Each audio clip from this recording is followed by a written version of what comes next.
Hi friends, welcome to Sujatha pressure cooker. నేను మీ సుజాత. ఈరోజు వీడియోలో వేడిని తగ్గించే రెసిపీని చూపించబోతున్నానండి. అదేనండి, సొరకాయ గారెలు చూపించబోతున్నానండి. సొరకాయ అప్పాలు అంటారు, సొరకాయ వడలు. టేస్ట్ అయితే చాలా చాలా బాగుంటాయండి.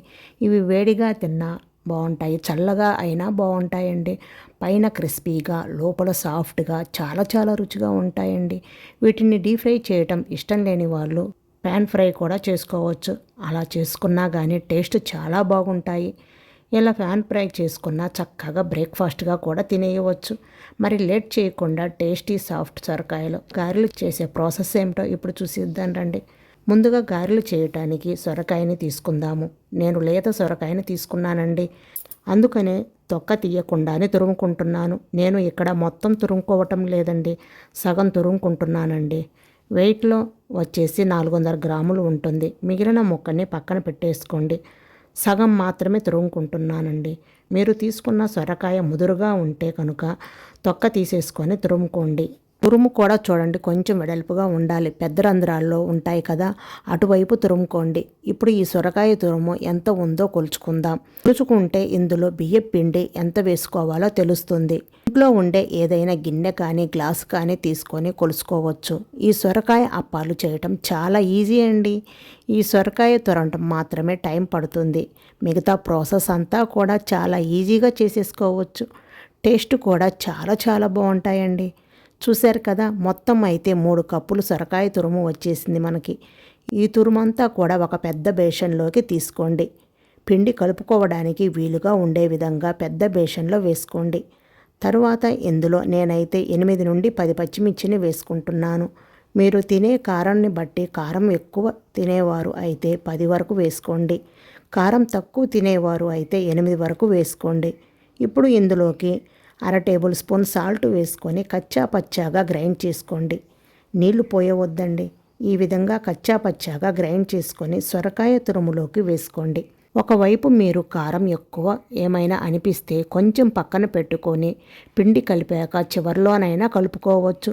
నేనైతే మొత్తం వేసుకుంటున్నానండి.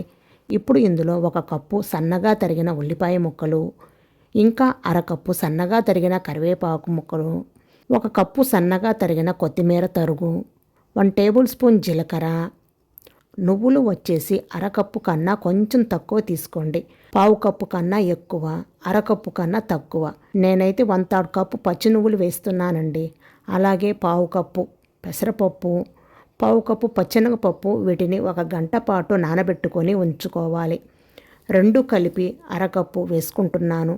కడిగేసి నీళ్ళన్నీ వంపేసి వేసుకోండి. అలాగే రుచికి సరిపడా ఉప్పు కూడా వేసుకొని నేను 1 టేబుల్ స్పూన్ సాల్ట్ వేస్తున్నానండి. మొత్తం అయితే 1 టేబుల్ స్పూన్.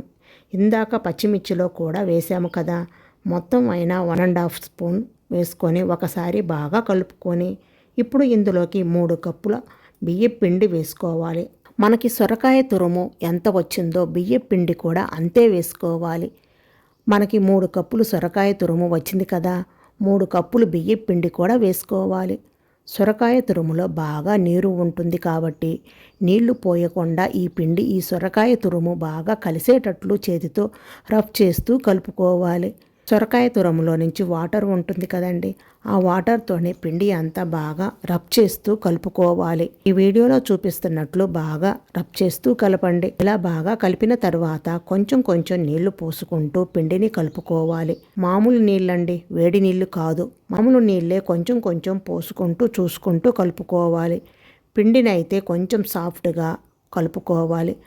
2-3 స్పూన్లు వాటర్ పడుతుంది అంతే, ఎక్కువ వాటర్ ఏం పట్టదండి. మరీ గట్టిగా కలుపుకోవద్దు, అలాగని మరీ సాఫ్ట్గా కలుపుకోవద్దు. కొంచెం సాఫ్ట్గా ఉండేలాగా కలుపుకోవాలి. ఇప్పుడు ఒకసారి టేస్ట్ చెక్ చేసుకోండి. మీకు సాల్ట్ ఏమైనా తగ్గితే ఇప్పుడు వేసుకోవచ్చు. అలాగే పచ్చిమిర్చి మీరు పక్కన పెట్టుకున్నారనుకోండి, కారం సరిపోకపోతే అది కూడా ఇప్పుడు వేసి కలుపుకోవచ్చు. వేసాక అంతా ఒకసారి బాగా కలిసేటట్లు కలుపుకోవాలి. నాకైతే అన్నీ కరెక్ట్గా సరిపోయాయండి.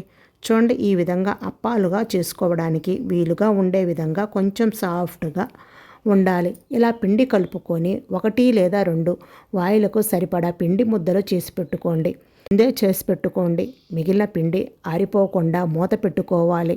మనకు అప్పాలు ఏ సైజులో కావాలో దానికి తగినంత పిండి తీసుకోండి. మిగిలిన పిండిని అయితే ఆరిపోకుండా పొడి క్లాత్తో కప్పండి. అలాగే స్టవ్ పైన నూనెను పెట్టుకోండి. ఈలోపు నూనె కాగిపోతూ ఉంటుంది. ఈలోపు మనం అప్పాలు ఒత్తుకుందాము. పాలిథిన్ కవర్ లేదా ఆయిల్ ప్యాకెట్ ఉంటుంది కదా, అదైనా తీసుకోవచ్చు.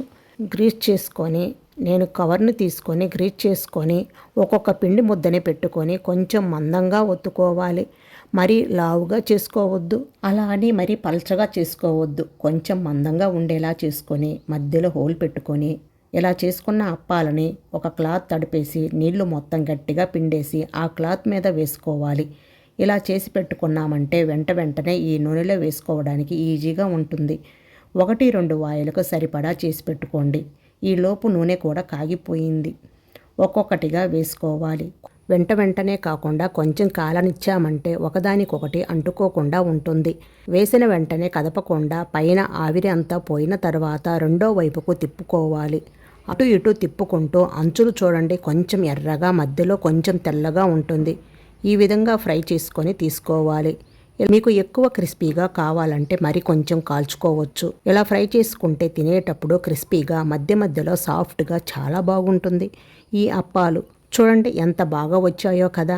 అప్పాలు చూస్తుంటేనే తినేయాలనిపిస్తుంది కదా. ఇలాగే మిగిలినవన్నీ చేసుకోవాలి. మీకు డీప్ ఫ్రై చేయటం ఇష్టం లేకపోతే ప్యాన్ పైన కూడా చేసుకోవచ్చు. క్లాత్ తడిపి నీళ్ళన్నీ వంపేసుకొని దానిపైన రొట్టెలలాగా ఒత్తేసుకొని మధ్యలో హోల్ చేసుకోండి. ప్యాన్ బాగా వేడైన తర్వాత కొంచెం నూనె వేసి స్ప్రెడ్ చేసుకోవాలి. ఇప్పుడు నిదానంగా దీనిని చేతిలోకి తీసుకోండి. విరిగిపోదు, చక్కగా మనకి వస్తుంది. చేతిలోకి తీసుకొని బాగా కాగిన ప్యాన్ పైన వేసుకోవాలి. పైన మూత పెట్టేసుకోండి. చక్కగా కాలుతుంది. మీడియం ఫ్లేమ్లో బాగా ఎర్రగా కాలనివ్వండి. బాగా కాలిన తర్వాత రెండో వైపుకు తిప్పుకోవాలి. ఇటువైపు కూడా బాగా కాలనివ్వాలి. నేను దీనిపైన మరి కొంచెం నూనె వేసుకుంటున్నానండి. ఇలా కొద్దిగా నూనె వేస్తే అటువైపు కూడా ఎర్రగా కాలుతుంది. మీరు వద్దనుకుంటే స్కిప్ చేయండి. కావాలంటే అంచుల వైపు కూడా వేసుకోవచ్చు. ఇలా రెండు వైపులా బాగా కాలిన తర్వాత తీసేసుకోవటమే. ఇలా పాన్ పైన చేసిన వాటిని తపాలా చెక్కలు అంటారు. ఇదివరకు తపాలాలో కాల్చేవారు, అందుకని తపాలా చెక్కలు అంటారు. ఇలా కాల్చుకున్నా కానీ చెక్కలు చాలా బాగుంటాయండి. మధ్యలో సొరకాయ తురుము, ఉల్లిపాయ తరుగు, నువ్వులు వేసాము, పచ్చిపప్పు, పెసరపప్పు నానబెట్టి వేసాము, కరివేపాకు, కొత్తిమీర, జీలకర్ర ఇవన్నీ కూడా మంచి ఫ్లేవర్ని ఇస్తాయి. చాలా రుచిగా ఉంటాయండి. మీరు కూడా ఒకసారి ఈ సొరకాయ అప్పాలను తప్పకుండా ట్రై చేయండి. క్రిస్పీగా మధ్యలో సాఫ్ట్గా చాలా రుచిగా ఉంటాయండి. ట్రై చేసి మీకు టేస్ట్ ఎలా అనిపించిందో కామెంట్ చేయండి. వీడియో నచ్చినట్లయితే లైక్ చేసి మీ ఫ్రెండ్స్ అండ్ ఫ్యామిలీ మెంబర్స్కి షేర్ చేయండి.